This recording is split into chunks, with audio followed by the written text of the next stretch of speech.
Morning, everyone. Before we get started, here is our scriptures for the day. We'll be referencing and quoting from Genesis 2, chapter 2. Restart. Morning, everyone. Today we'll be referencing and quoting from Genesis 2:2, Psalm 46, verses 10 through 11, and Matthew chapter 11, verses 28 through 30. So here's the thought nugget for today. If you don't get anything else, focus on this. When busyness takes over and we let it crowd out the importance of taking a rest, it will cause us to become fatigued and lose the ability to endure as it ought to.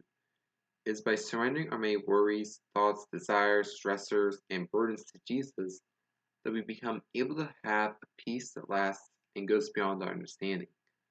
But this only can be done if we make an effort to take that time, if we make an effort to take advantage of what seems like a time of boredom. That's what we're talking about today. Today's complete thought.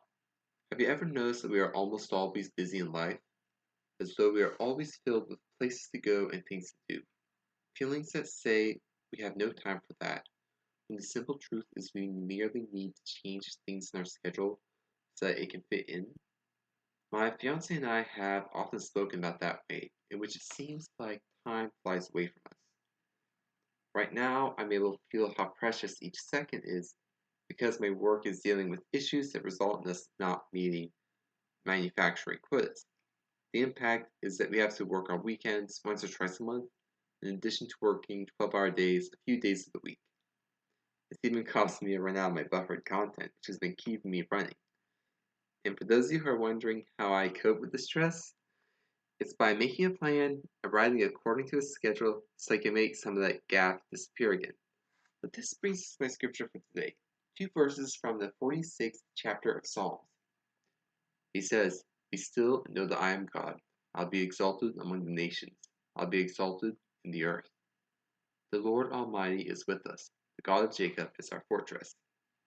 Psalm 46, 10 through 11. NIV.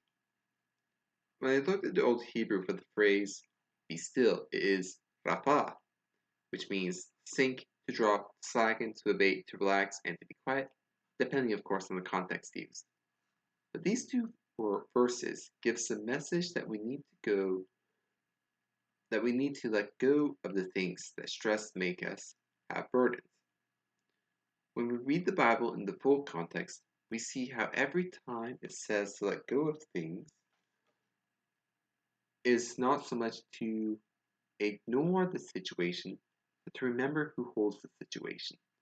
Reading verse 10 alone seems like you are missing something because you may wonder why the mightiness of God is a big deal.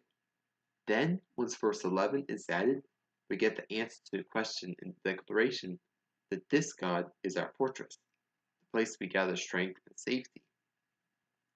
A while back, I read the book Brave New World by Aldous Huxley.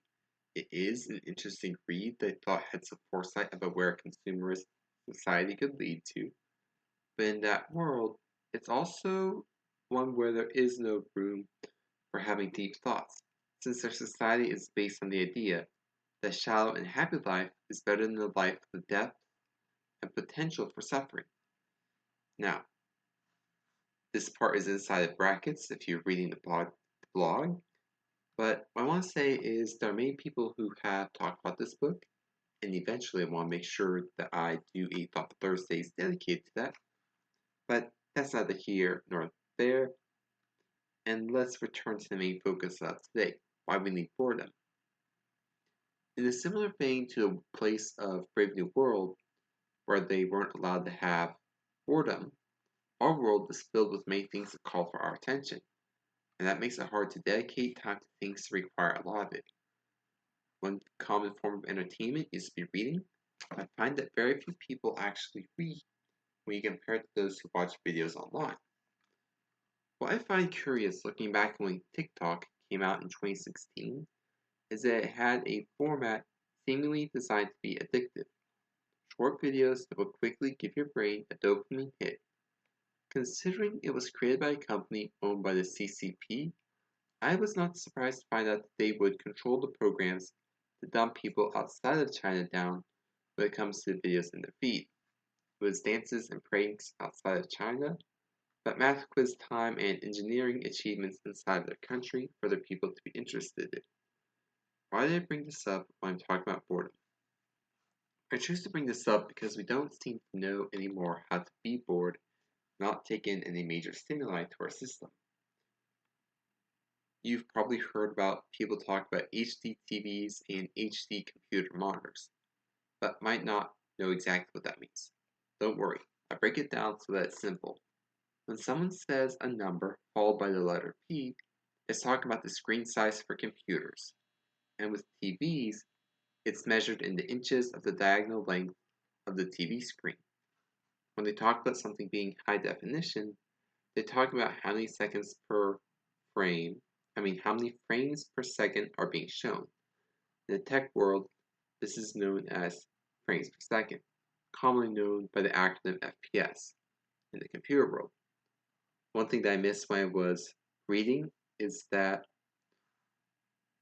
if you're reading this, you know I'm very clear about the HD or high definition is a measurement of how many images you're shown per second, also called frames, a reference to the way a photographic image had a frame, and to make the pictures of a film, you had to move several frames at a certain rate in order to get the approximation of a moving picture.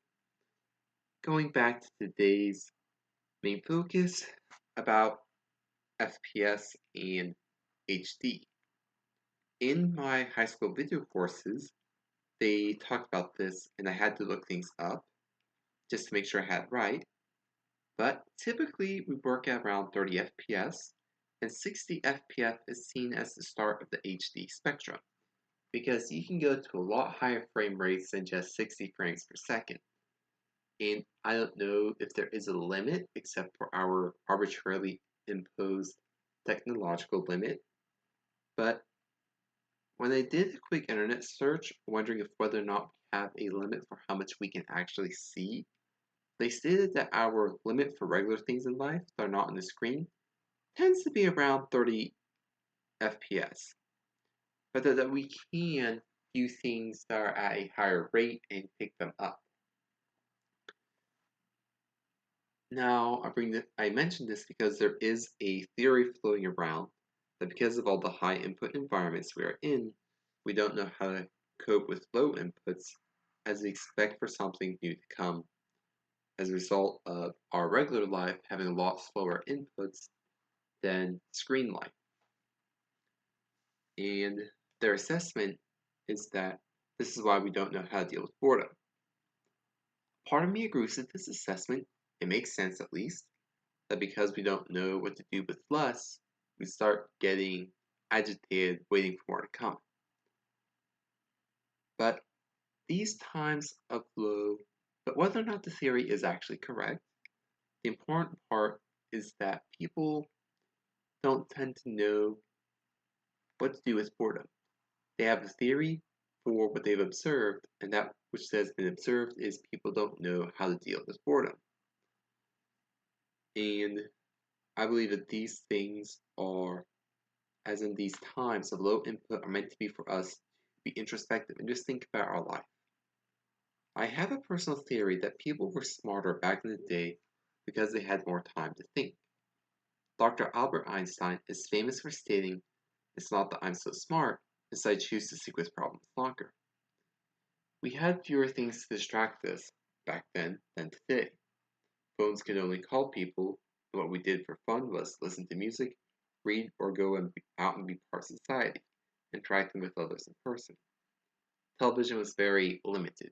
You could only have it for a certain time of day, and if you missed the show, you missed it. But other than that, it wasn't something like it is today where it's all available. You had a lot more limits that was available, so you learned to appreciate it and make your own when you were without anything to do that was being easily given you. If you were going back to my list of many different things, you would interact with others. And if you didn't want to interact with others, you go to the park, lay in the grass, look up to the sky. If you weren't the stereotyped go fishing off the side of the bridge and just spend time throwing the lines, not expecting to catch anything, but just be alone and think for a bit. And back in those days, despite my rambling,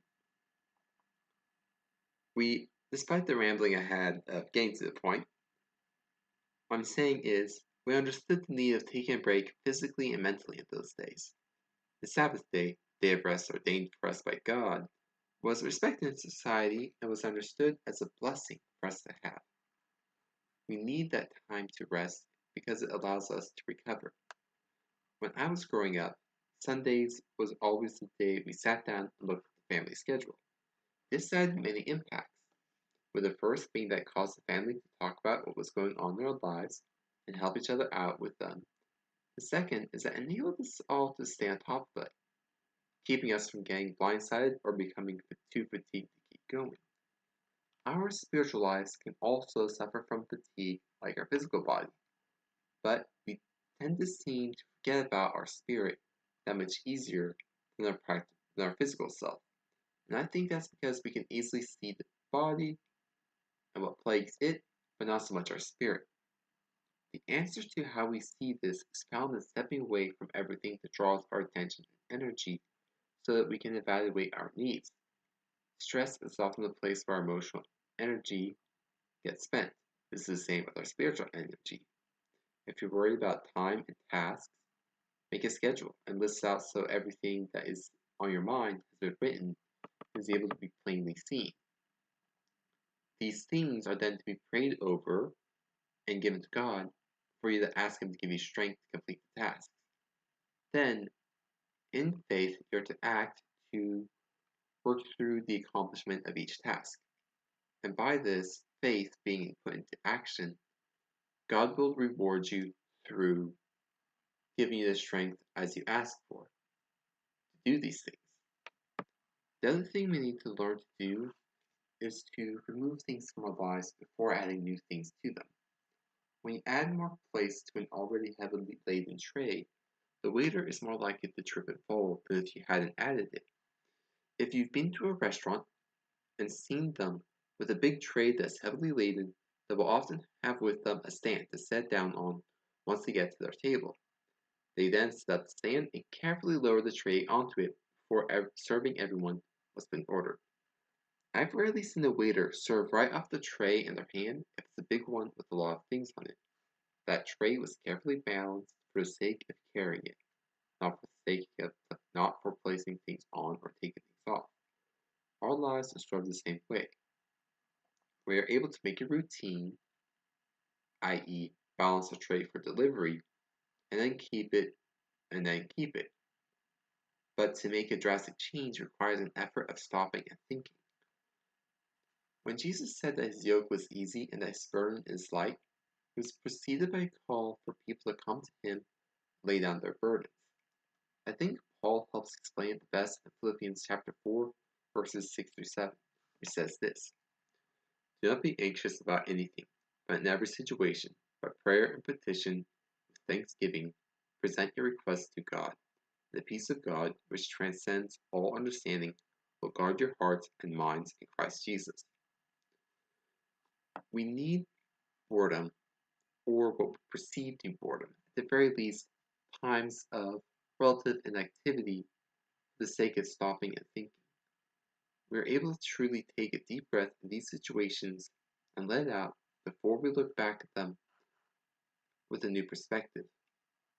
And it's by this new perspective that we're able to better sort things out.